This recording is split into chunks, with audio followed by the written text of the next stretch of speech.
Então realmente é uma estradinha bem complicada. ¿Tiene su licencia internacional, por favor? Claro. Y el SOAT del vehículo. Están pintando todos los coches. Por favor, por favor. Mas aí, como aconteceu muita coisa, a gente vai mostrar um resumo aí pra vocês do que aconteceu.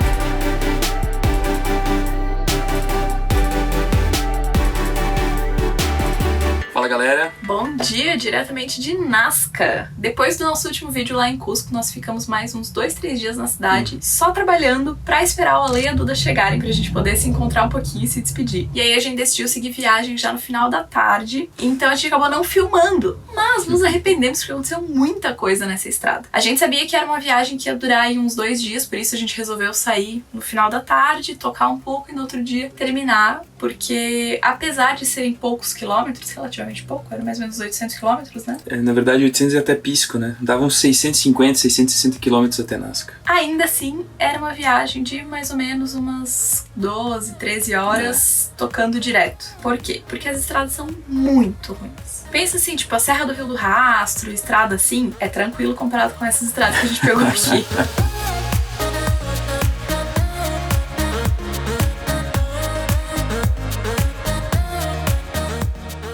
As estradas não são tão estreitas, o asfalto até é bom, mas realmente é só serra, é praticamente só serra. Pra vocês terem uma ideia desses 650 quilômetros, eu acho que uns 100 quilômetros eram de estrada assim plana, né, em planícies, mas o resto realmente ou era descendo ou era subindo serras. Então a gente tem aqui bem devagar, aí pega muito caminhão, realmente é uma estrada bem complicadinha de dirigir. Mas aí, como aconteceu muita coisa, a gente vai mostrar um resumo aí pra vocês do que aconteceu, que algumas coisas a gente acabou filmando. A gente tocou no primeiro dia mais ou menos umas 4 horas, até a gente chegar na cidade de Abancay. Mas uma meia hora antes de chegar na cidade, nós fomos parados por uma blitz, uma verificação policial que sempre acontece quando a gente tá transitando pelas ruas aqui do Peru, que a gente precisava apresentar o nosso documento, o documento do carro, o documento de importação temporária do veículo e o seguro SWAT. Apresentados todos os documentos, eu tava filmando porque até ali eu achei que era pra pedir propina, alguma coisa assim. Porque era no meio do nada, né? Tipo assim, a gente não tinha nem descido a serra pra chegar na cidade ainda, faltavam uns 40 minutos pra chegar na cidade e o policial tava no meio do nada, ela mandou a gente parar no meio da rodovia, foi bem estranho. E já era noite, tava tudo bem escuro, tinha pouca gente, então a gente imaginou que fosse, né, alguma coisa assim. Acabamos filmando, mas na verdade, o que que acontece? O policial avisou pra gente que estava tendo um paro. Buenas noches, señores. Buenas noches. ¿Cómo está? ¿De dónde viene? ¿Nacionalidad? Venimos de Cusco, vamos para Pisco, ¿Nacionalidad? brasileños. Brasileños. ¿Hasta dónde se van? ¿Hasta Pisco? Sí, vamos a quedar en algún lugar Oh, ya. por el camino y... ¿Solamente los dos no Sí, viajan? solo ¿No hay los dos. nadie más? ¿Familia? Nada. No. ¿Cómo está la ruta de Cusco hacia acá? ¿Todo Tranquilo, solo como es mucho para arriba, para abajo, es... ¿Tiene su licencia internacional, por favor? Claro. ¿Y el SOAT del vehículo? Solo un segundo.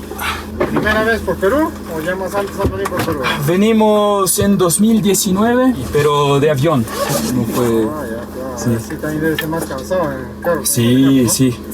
En Brasil es el documento digital, si quieres puedo mostrar en el Ya, teléfono está también. bien, yo también el sistema, normal. El SWAT está acá. Muy bien.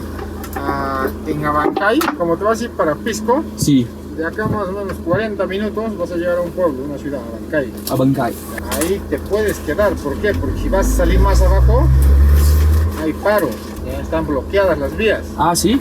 Te vas a quedar abajo y vas a de repente, ¿no? Claro, claro. Entonces mejor te quedas algo seguro en una ciudad, en la ciudad te quedas. Perfecto. ¿no? 40 minutos más o menos. 40 minutos hasta Abancay, la Perfecto. vista van a decir, Abancay, vas a ver la ciudad grande. Sí, ¿ya? Ahí te puedes quedar.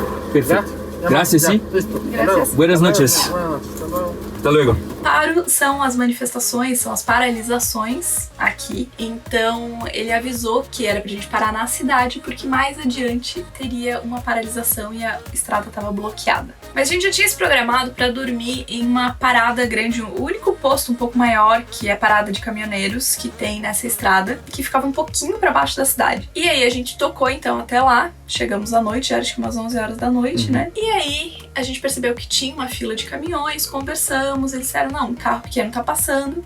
A gente contornou a fila de caminhões e parou no posto de combustível. Aí, a gente acordou às 6 horas da manhã com a manifestação, porque a manifestação estava acontecendo exatamente em frente ao posto. Então, da entrada do posto, estava tranquilo, na saída do posto já estava a manifestação um pouquinho pra frente. Então, acordamos com a gritaria, com a bagunça ali. Mas nós tínhamos que seguir viagem e como carros pequenos estavam passando, né, carros particulares estavam passando, a gente foi pegar a fila para poder passar na manifestação.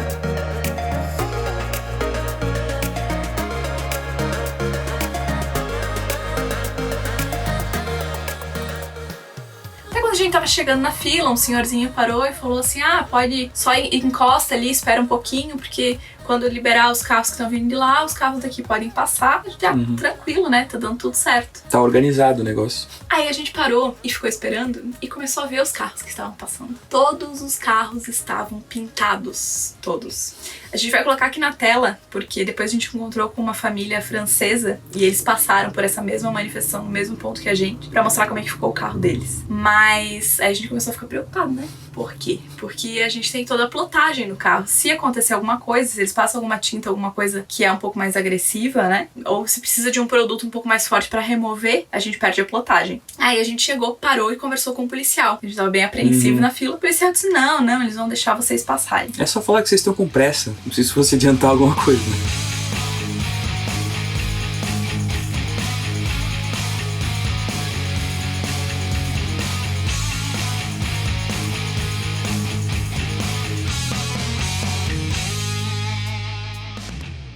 Hola.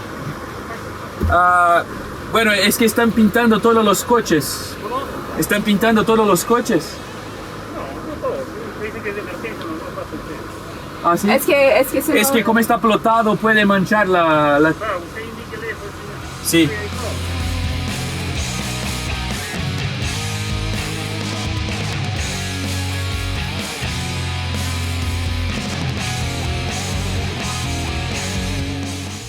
Aí a gente chegou na manifestação. A hora que a gente chegou na manifestação, na barreira que chegou a nossa vez de passar, eles já botaram um cone na frente e vieram tentar pintar o carro. E como é um carro grande, né? Nossa, eles acharam bem, vão pintar a lateral inteira, né? E a gente, que foi que fizeram com o motorhome dos franceses. Porque eles escreviam assim, paro, né? Em mensagens de apoio. Viva o paro, coisas assim. Aí, minha gente, o que acontece? A gente começou a dizer não pinta.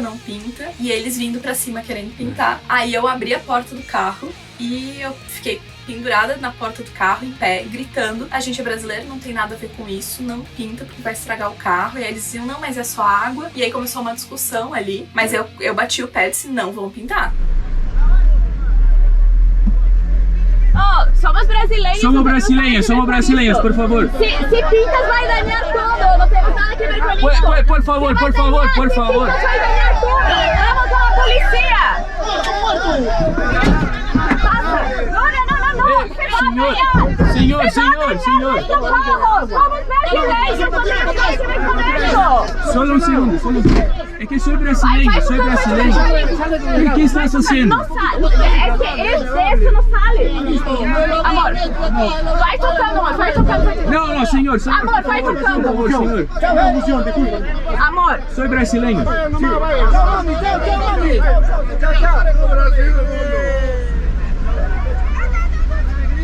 A gente não é daqui, a gente não tem a ver com a manifestação, a paralisação dos caminhoneiros daqui, né? Até porque as reivindicações a gente nem sabe quais são. Uma das coisas que a gente comentou foi isso, eles acabam afastando as pessoas porque eles não dizem o que eles estão reivindicando, eles só querem pintar os carros e tal à força, então acaba meio que as pessoas ficam um pouco revoltadas com aquilo, até a população local, ao invés de apoiar a paralisação. Mas enfim.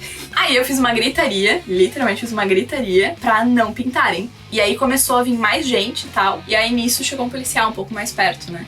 Chegou um policial na minha janela, assim, ele começou a ver que o negócio tava esquentando um pouco, porque eu tentei avançar, né? Não tinha ninguém na frente, tinha um cone e eles botaram uma lata de tinta na frente da roda. E conforme a Fábio ia falando, eu tentava ir avançando um pouco pra ver se a gente conseguia sair dali. E nisso eu devo ter pressionado a lata de tinta, daí eles começaram a berrar comigo, né? E começaram a falar pra eu voltar. E comecei a ficar com um pouco de medo, daí porque eles começaram a aumentar um pouco a voz. E nisso chegou o policial. E aí a gente começou a explicar o que já estava explicando há bastante tempo para todos eles, que o nosso problema é que isso poderia danificar a pintura do carro. Aí eles berravam, né, que era só água. Mas a gente, é como a Fábio falou, a gente não sabe se o pigmento que foi usado ali pode agredir ou não a plotagem. E aí, pô, isso é caro, a gente não vai conseguir fazer aqui de novo, né? Então iria ficar com o carro manchado aí o resto da viagem, que a gente não quer, né? E ninguém ia ser responsabilizado por isso, né? Então o policial chegou um pouco mais perto, eu falei exatamente a mesma coisa que a gente tava falando até aquele momento pra ele. Aí o policial deu uma olhada meio atravessada pros caras, e aí acho que eles se renderam, assim, né? Eles falaram, então tá. Aí tiraram o cone, tiraram a lata de tinta, e aí começaram a berrar e xingar a gente tudo quanto é coisa. Mas enfim, pelo menos passou.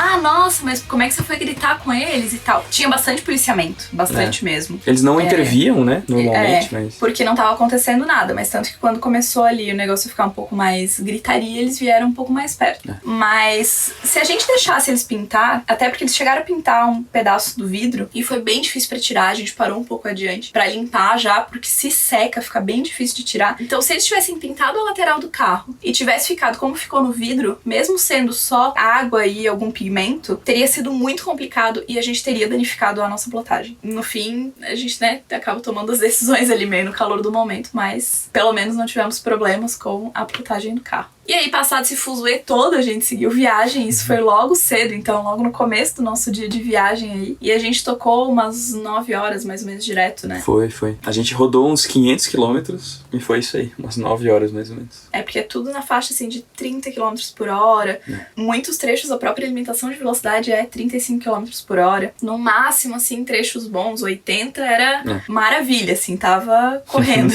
A gente só fez uma parada no meio do caminho, realmente, pra petiscar alguma coisa e tocou pra cá, porque a gente não queria chegar tão tarde e as estradas eram muito ruins. E a gente percebeu que o último trecho pra chegar aqui em Nazca é o pior de todos eles. É uma serra muito íngreme. E a questão aqui é que não tem guarda-reio na maioria dos lugares, né? Muito complicado.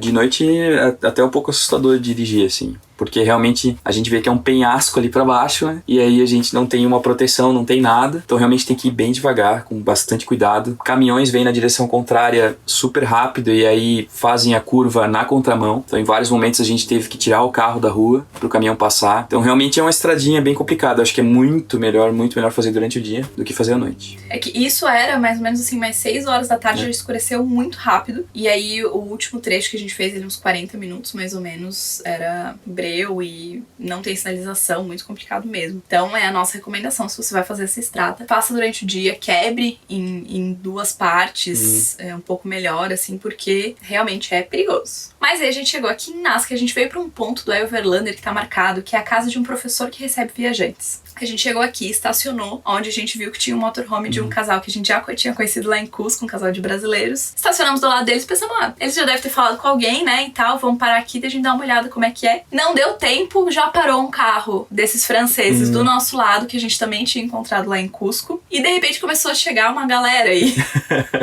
Chegou um outro francês que tá com o motorhome estacionado na rua, chegou um brasileiro, e vieram conversando, e vieram, mais motorhome, não sei o quê. Já levaram a gente pra casa do professor, junto com a família. E aí a gente foi entender um pouquinho da história. É um professor de astronomia que recebe viajantes de todos os tipos. Então, ele tá no Couchsurfing, ele tá no Overlander, e ele recebe pessoas pra dormirem dentro da casa dele, ou ele é ponto de apoio pra motorhome. Não é um lugar fechado pra dormir o motorhome, mas tem um terreno bem pertinho da casa dele, que é onde a gente tá parado, e que é super tranquilo. Para muita gente aqui. Esse casal de brasileiros tá aqui já há mais de um mês. Esse francês que chegou pra receber a gente também tá aqui há mais de um mês. Então, realmente é um ponto de apoio que é muito querido, até pelos comentários que a gente viu no Overlander. Então fica a dica, quem estiver vindo pra Nazca, e eles oferecerão água, a gente vai limpar o porta-pote antes de sair daqui, vai encher a nossa caixa d'água, porque hoje a gente segue viagem, e vai conhecer os pontos turísticos de Nazca, é claro. Qual é o ponto turístico mais famoso de Nazca? Se você já ouviu falar no nome dessa cidade, com certeza foi porque você ouviu falar das linhas de Nazca. Então, agora explicada toda a nossa saga para chegar até aqui e explicar onde nós estamos, essa é a nossa programação de hoje. Encher a caixa d'água, esvaziar o porta-pote,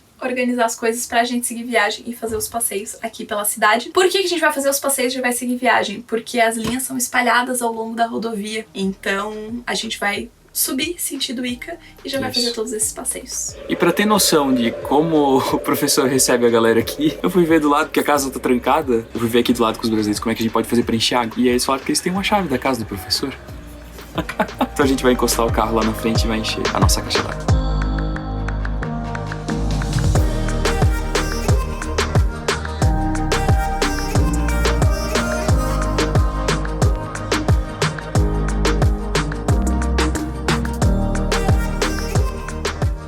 Tchau, gente. Até mais. Boa viagem. Vai com Deus.